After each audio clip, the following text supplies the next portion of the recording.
आप सबों को जय मसीह की। आज की इस खूबसूरत सुबह की बेला में प्रभु आप सबको बड़ी आशीष दे। प्रभु ने अपने वचन के प्रकाश में हम सबों को आज खड़ा किया है और यह प्रकाश हमें ठोकर खाने से बचाता है। ना तो हम ठोकर का कारण बनेंगे और ना ठोकर खाएंगे। जब वचन हमारे साथ है मित्रों, जब प्रकाश हमारे साथ है तो अंधेरा कितना भी घना हो, अंधेरे की क्या शिकायत करनी। जब प्रकाश हमारे साथ है तो अंधेरा हो घना, कम हो ज्यादा हो, क्या फर्क पड़ता है, प्रकाश है ना। आज हमें शिकायत से ऊपर उठ करके परमेश्वर पर भरोसा करना है और उसके वचन रूपी प्रकाश को लेकर के आगे बढ़ना है। उत्पत्ति का 46वां अध्याय अभी आपके सामने पढ़ा गया। उत्पत्ति का 46वां अध्याय, जेनेसिस चैप्टर नंबर 46। पिछली बार हमने देखा कि किस तरीके से एक गवाही के द्वारा गाड़ी जो यूसुफ ने भेजा अपने पिता को लाने के लिए, उसको देख करके उसका मन स्थिर हुआ। 45वें अध्याय के आखिर में हमने देखा। बाइबल का अध्ययन मित्रों बहुत करीने से कीजिए, उछल कूद मत कीजिए, कभी यहां पढ़ लिया कभी वहां पढ़ लिया। आज देखते ना हम लोग जब घर में बाइबल खोलते हैं तो कहीं से भी पढ़ना शुरू कर देते।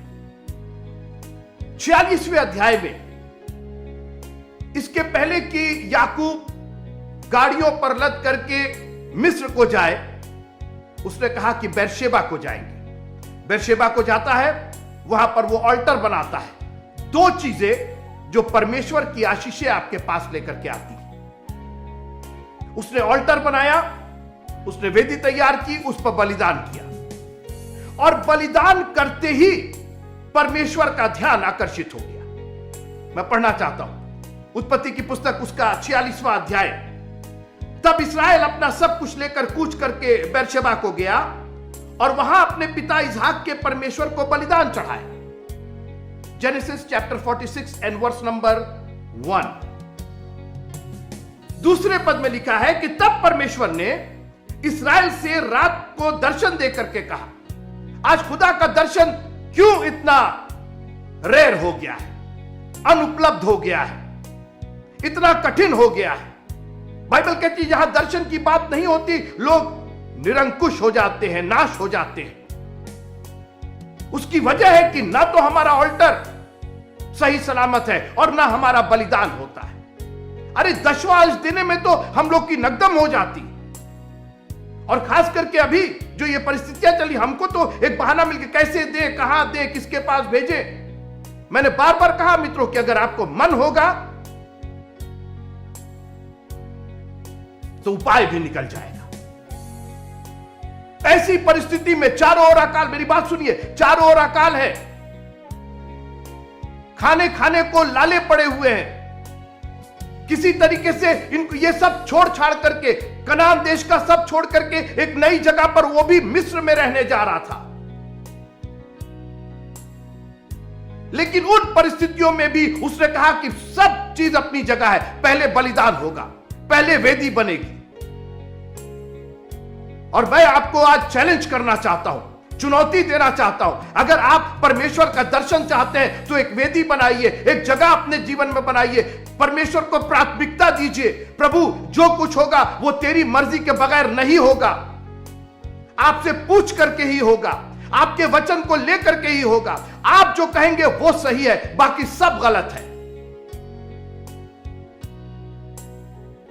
मेरा बलिदान पहले मेरी वेदी पर होगा, 10वां अंश दिया जाएगा, हदिया दिया जाएगा, चंदा दिया जाएगा, हम पहुंचाएंगे, हम उपाय करेंगे उसका। मित्रों वहां बेरशेबा में कोई वेदी नहीं थी, उसने वेदी बनाई, उसने तैयार की। कहां से लकड़ी लाया, कहां से पत्थर लाया, कुछ नहीं, तुमको करना है, दैट इज योर प्रॉब्लम।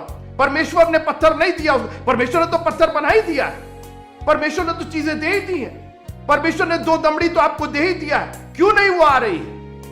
परमेश्वर ने थोड़ा सा आटा और थोड़ा सा तेल तो आपकी कुप्पी में दिया ही दिया है।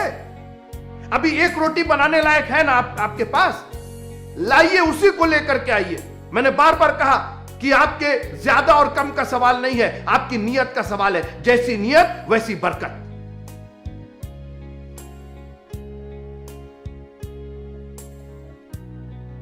बलिदान हुआ, परमेश्वर का दर्शन आया। और आज थोड़ी देर के लिए मेरे साथ रहिए, मैं कुछ 4-6 बातें कह करके आपसे विदा लेना चाहता हूं। 7 बातें, आप थोड़ी देर मेरे साथ रहिए।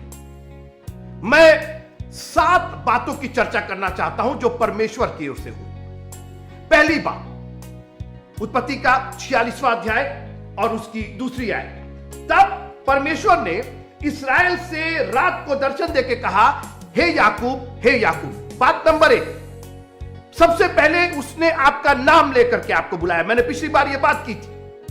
मित्रों, हम तो उसका नाम जानते हैं, सारी दुनिया उसके नाम के आगे घुटना टेकेगी। वो आपका नाम जानता है कि नहीं जानता है? आप मामूली मत समझिए।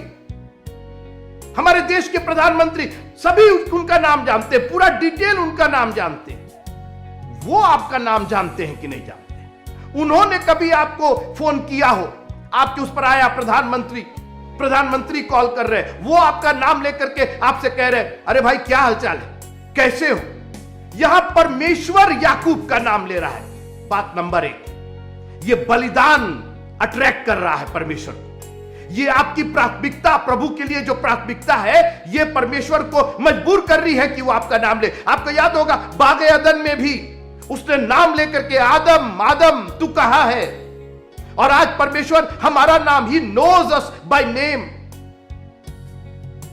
मित्रों, बने रहिए, उसकी भेड़शाला की भेड़ बने रहिए, क्योंकि वो अपनी भेड़ों को नाम लेकर के पुकारता है। और मित्रों, जब बड़े आदमी ने आपका नाम ले लिया ना, तो समझिए आपका काम भी हो गया। बड़े आदमी का आप तो नाम जानते हैं, लेकिन बड़ा आदमी आपका नाम जाने, आहा क्या बात। काश कि प्रभु आज हमको और आपको नाम लेकर के पुकारे, शामुएल को। और जरूरी नहीं कि आप उम्र में बहुत दराज हो, या आप बहुत धनाढ्य हो, या बहुत। शामुएल मंदिर में एक छोटा लड़का सोया हुआ था, परमेश्वर ने उसको शामुएल शामुएल कह करके बुलाया। मित्रों, प्रभु का नाम लेना एक बहुत बड़ी आशीष है। और मुझे पूरी उम्मीद है कि परमेश्वर ने आपको कई बार नाम लेकर के बुलाया होगा। आज मैं आपसे पूछना चाहता हूं, आपका रिस्पॉन्स क्या रहा? बहुत ध्यान से सुनिएगा, मैं बहुत थोड़ी देर आपके साथ हूं। आपका रिस्पॉन्स क्या रहा? याकूब याकूब याकूब। परमेश्वर ने दर्शन में कहा, याकूब याकूब। अरे छोड़ो यार, किसको फुर्सत है? अभी तक इतने संडेज हुए मित्रों, इतनी रिवाइवल मीटिंग्स हुई, इतनी उद्धार की चर्चा हुई, मगर हम और आप तो गफलत की नींद में हैं। अरे पुकारा करे कोई ना, मेरे दुनिया पुकारती है। हमने पहचाना ही नहीं कि what is our calling. Is this God calling me? हमें बीए पुकार रहा है, एमए पुकार रहा है, बीएड पुकार रहा है, पीएचडी पुकार रहा है, सब चीज की पुकार सुनाई देती है, खुदा की पुकार नहीं सुनाई देती।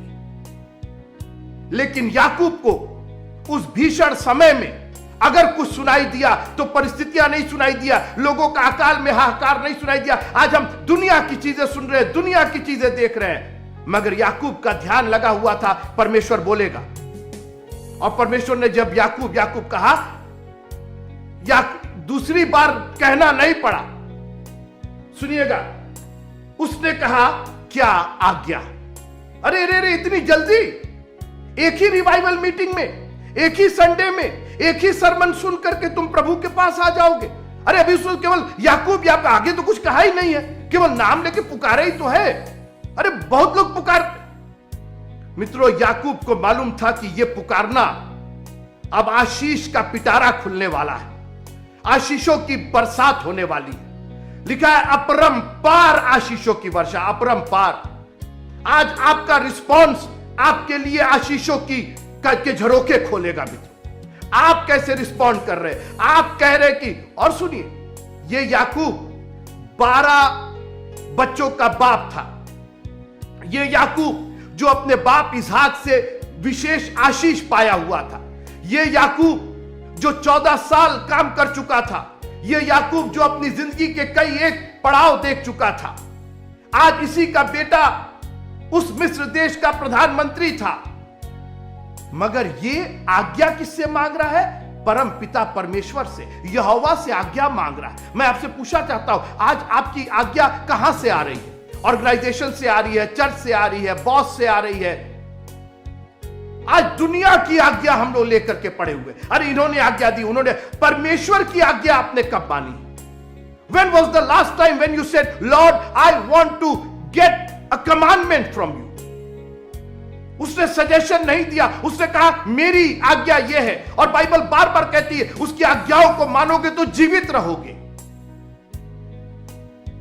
काश कि आज हमें एक बात का दिल और दिमाग से ध्यान हो जाता कि दुनिया की आज्ञा माने ना माने चलेगा, लेकिन परमेश्वर की आज्ञा का उल्लंघन मत कीजिएगा मित्र। आज्ञा मानने से हम जीवित रहते हैं, हमारी हड्डियां हृष्ट पुष्ट होती हैं। और याकूब ने कोई सेंटेंस नहीं बोला, उसने कहा क्या आज्ञा? आप आज्ञा दीजिए, हम करने को तैयार हैं। मैं आगे लेके चलना चाहता हूं। याकूब ने सोचा, देखिए हमारी और आपकी यही प्रॉब्लम है। हो सकता है कि याकूब ये सोच रहा हो कि अब प्रभु हमको इंस्ट्रक्शन देंगे, ऐसा करना है वैसा करना है। वो तो सवाल ही नहीं है। आज्ञा कहां? आज्ञा तो आशीष में परिवर्तित हो गई। मैं 6 आशीषें, 7 आशीषें, पहली आशीष नाम लेकर के बुलाया, अब इसके बाद 6 आशीषों की चर्चा करके आपसे विदा लूंगा। याकूब ने सिर्फ कहा क्या आज्ञा? परमेश्वर ने कहा आज्ञा नहीं, अब आशीष देना चाहता हूं। नंबर 1 सुनते रहिए। उत्पत्ति की पुस्तक 46वां अध्याय, उत्पत्ति 46 और उसका 3, Genesis chapter 46 and verse number 3। उसने कहा मैं ईश्वर तेरे पिता का परमेश्वर हूं। आशीष नंबर 1, तुम्हारे खानदान को मैं जानता हूं, तुम्हारे पिता का मैं परमेश्वर था। और मित्रों, जब पापा से दोस्ती होती है तो बच्चों से भी दोस्ती होती है, बच्चों पर भी प्यार होता है। पापा से ही दुराव है। और कौन वाला पापा? इसहाक वाला पिता। और जानते हैं क्यों कहा? क्योंकि जो पहली आशीष मिली थी याकूब को, वो अपने पिता से ही मिली थी। आपको मालूम है, हम लोगों ने बात की थी किस तरीके से वो भोजन बना करके ले जाता है और उसके फादर इसहाक ने उसको आशीष दी थी। परमेश्वर ने कहा कि जिसने तुमको आशीष दी थी उसका मैं पिता हूं। सोच लो, तो ये डबल आशीष तुमको मिल रही है। एक तो मैंने तुम्हारे पिता को आशीष दी, वो आशीष, और कि वो तुम्हारा पिता, और उसके बाद उस पिता ने तुमको आशीष दी। यानी तुमको एक ऐसा पिता मिला जिसको मैंने आशीष दी थी, और फिर उसी पिता ने तुमको आशीष दी। डबल पोर्शन ऑफ ब्लेसिंग मित्रों, दुगनी सामर्थ हमको और आपको मिली है। बिना मांगे इसने कहा क्या आज्ञा? मेरी मित्रों बात सुनिए, एक बार आप उसकी आज्ञा को मान करके तो देखिए, एक बार आप कह के तो देखिए, Lord what do you want me to do? Just give me your commandment, I don't need a suggestion. हमको सुझाव मत दीजिए, हमको राय नहीं चाहिए। आज हमको और आपको राय ले लेकर के तो हम रायचंद हो गए। दुनिया को हम राय देते रहते, दुनिया से राय लेते रह गए। आज हमको आज्ञा की जरूरत है, प्रभु से आज्ञा की जरूरत है, क्योंकि उसकी आज्ञा में सिर्फ बरकतें और बरकतें हैं। बरकत नंबर 1, वो तो नाम लेके बुलाया, उसके बाद 6 बरकतें। तो बरकत नंबर 2, मैं तेरे पिता का परमेश्वर हूं। क्या बात है! मैंने तेरे पिता को नहीं भुलाया है, मैंने उसकी आशीष को नहीं भुलाया है, और अगर मैं तेरे पिता का परमेश्वर हूं तो तेरा भी परमेश्वर हूं। नंबर 2, आशीष नंबर 2, तू मिस्र में जाने से मत डर। देखिए, कहीं ना कहीं तो उसको एक भय था, क्योंकि उसकी वजह थी मित्रों, ये इब्री लोग थे ना, ये कनानी लोग थे ना। याकूब कनानी था, बाद में ज्यूस जो कहते, और ये इजिप्ट में मिस्री लोग के पीछे जा रहा था। मित्रों, वो लोग अन्य जाति लोग थे। और आज परमेश्वर हमको ढाढ़स और हिम्मत दे रहा है, अपने बच्चों को, अपने जिनको आशीष दिया, हमारे बाप दादों को आशीष दिया उसने। और आज परमेश्वर याकूब से कह रहा है, मिस्र में जाने से मत डरो। यीशु मसीह ने कहा कि तुम संसार में हो, संसार के नहीं। देखो, मैंने संसार को जीत लिया है। डोंट बी स्कैर्ड, मत डरो। आज हम लोग संसार से डरे हुए, मिस्र से डरे हुए, मत डरो तुम। आशीष नंबर 3, मिस्र में जाने से मत डर। और इसके पहले कि ये अपना डर कहता, परमेश्वर को मालूम था कि तुम डरे हुए हो। और इसीलिए जब तुम्हारे बच्चों ने आकर के बताया मिस्र के बारे में तो तुम बहुत उत्साहित नहीं थे। वो तो तुमने गाड़ी देखी, यूसुफ से मिलने के लिए तुम ललायित हुए। मिस्र में जाने का तुमको शौक नहीं था। हमको और आपको भी दुनिया में रहने का, दुनिया में काम करने का शौक नहीं है। कोई बात नहीं, मिस्र में जाने से मत डर। आशीष नंबर 3, आशीष नंबर 4, क्यों नहीं डरे? क्यों नहीं डरे? डर को कैसे दूर करता हमारा प्रभु? आशीष नंबर 4, क्योंकि मैं तुझसे वहां एक बड़ी जाति बनाऊंगा। कहां प्रभु जी? कनान देश? ना ना ना ना, मिस्र देश। लेकिन प्रभु वो तो मिस्र देश, मतलब वो मैं बड़ी जाति। सुनिए, आशीषों अभी तो ये पहुंचा ही नहीं है मिस्र में कि आशीषों की ऐसी बरसात शुरू हुई है कि इसके पास समाने की जगह नहीं। मिस्र में जाने से मत डर, मैं तेरे पिता का परमेश्वर हूं। मैं तुझसे वहां बड़ी जात बनाऊंगा। आशीष नंबर 5, मैं तेरे संग संग मिस्र को चलता हूं। अरे गजब बात! देखो, मैं जगत के अंत लो तुम्हारे साथ हूं। आपको याद है, मैं तुम्हें अनाथ नहीं छोड़ूंगा, मैं एक सहायक भेजूंगा। I'm going to be। एक मिनट, हम तो संग संग चल सकते, वो हमारे संग चल रहा है कि नहीं चल रहा है? मित्रों, संग संग जानते हैं आप किसके चलते हैं? जिस पर आपको भरोसा होता है। आप दुश्मन के संग संग नहीं चलते। आप जिससे झगड़ा लड़ाई होता है उसके साथ संग संग नहीं चलते। संग संग उसी के साथ चलते हैं जिस पर आपको भरोसा होता है, जिस पर आपको पूरा इत्मीनान होता है और जिससे प्यार मोहब्बत होता है, जिससे आप बातचीत कर सकते हैं। Is God walking with us or not? We try to walk with God, but is God walking with us or not? हर शाम को परमेश्वर आता था, वॉक करता था गार्डन में, बात करने, बातचीत करने, मिलने आता था। दूर कौन हुआ था? आदम और हवा दूर हुए थे। आज खुदावंद हमारे साथ साथ चलना मांगता है। दुआ कीजिए कि उसका यह साथ कभी छूटे ना। और जब वो हमारे साथ है मित्रों, बाइबल कहती है, if God B for us who can be against us. अगर परमेश्वर हमारे साथ है तो हमारे खिलाफ कौन हो सकता है? मिस्र में जाओ, मिस्र में जाओ। हम दुनिया में हैं मित्रों, घबराइए नहीं। हमारा कुछ बाल बांका नहीं होगा। तुम्हारे सर के एक बाल भी बगैर उसकी मर्जी के जमीन पर नहीं गिरते। तुम क्यों घबराते हो? क्यों चिंता करते हो? आज चिंता ने हमें घबरवा दिया है, डरा दिया है। संसार की चिंता ने, कल क्या खाएंगे, फिर क्या होगा, फिर कहां से। अगर आप ने बलिदान किया है, आपकी वेदी बनी हुई है, परमेश्वर ने आपको नाम लेकर के बुलाया है, वो आपके पिता का परमेश्वर है। डबल पोर्शन ब्लेसिंग उसने दिया है। उसने कहा जब तुम दुआ करो तो इस तरह से दुआ करो, ऐ हमारे बाप। तो बाप तो हमारा आसमान में है और हम जमीन पर। आशीषें ही आशीषें हैं मित्रों। आगे सुनिए, और मैं तुझे वहां से फिर निश्चय ले आऊंगा। अरे रे रे, अभी तो गए नहीं है तो ले आने की बात सोचिए मित्रों। अभी हम आगे चलेंगे ना, निर्गमन में चलेंगे कि किस तरीके से ये वहां गुलाम हो जाते हैं। बड़ी जात तो बनते हैं मगर गुलाम हो जाते हैं। मगर उसकी नींव, वहां से गुलामी से छूटने की, स्वतंत्रता की नींव यहीं रख दी गई। परमेश्वर ने कहा, मैं सिर्फ ले ही नहीं जा रहा हूं, मैं लेकर के भी आऊंगा। तुम्हारा मन व्याकुल ना हो। तुम परमेश्वर पर विश्वास करते हो, मुझ पर भी विश्वास करो। मैं आऊंगा तुमको ले जाने के लिए। मैं ले, इस संसार में नहीं, मिस्र में रहोगे तुम for a time being, but then I'm going to take you out of Egypt and then you are going to live with me. Oh hallelujah, तेरा धन्यवाद। मित्रों, परमेश्वर का वचन एक बड़ी अद्भुत चीज है। इतना जीवित कलाम आपको कहीं और नहीं मिलेगा। इसलिए इसको जितना खोजिएगा, जितना डूबिएगा, उतना आपको आनंद आएगा। और फिर आखिरी में, और यूसुफ अपना हाथ तेरी आंखों पर लगाएगा। व्हाट ए ब्लेसिंग, व्हाट ए। वो यूसुफ के लिए तो दीवाना था, तड़प रहा था। मैं अपने बच्चे को देख, यूसुफ, फिर कभी बात करेंगे। यूसुफ के लिए राहेल का बेटा था बिन्यामीन और यूसुफ। अपने बच्चे को, यूसुफ को मैं देख लूं, उसके बाद मैं मर जाऊं। उसकी ये तमन्ना थी। कहते ना कि मरने वाले की तमन्ना पूरी की है, उसकी यही तमन्ना थी। परमेश्वर ने यहीं से तमन्ना पूरी कर दी। यूसुफ तेरी आंख को हाथ लगाएगा। जब आदमी मरता है तो आंखें खुली रह जाती है तो उसको बंद करता है। कैसी प्यारी प्यारी आशीषें मित्रों। एक वर्ड ने क्या आज्ञा, तेरी आज्ञा का पालन करेंगे। आज्ञा नहीं दे रहे हैं, आशीष दे रहे हैं। यह आज्ञा नहीं है। मित्रों, एक बार कह के देखिए, Lord, I want to follow you, I want to fulfil your commandments. मैं तेरी बातों में बना रहना चाहता हूं, मैं तेरी आज्ञाओं का पालन करना चाहता हूं।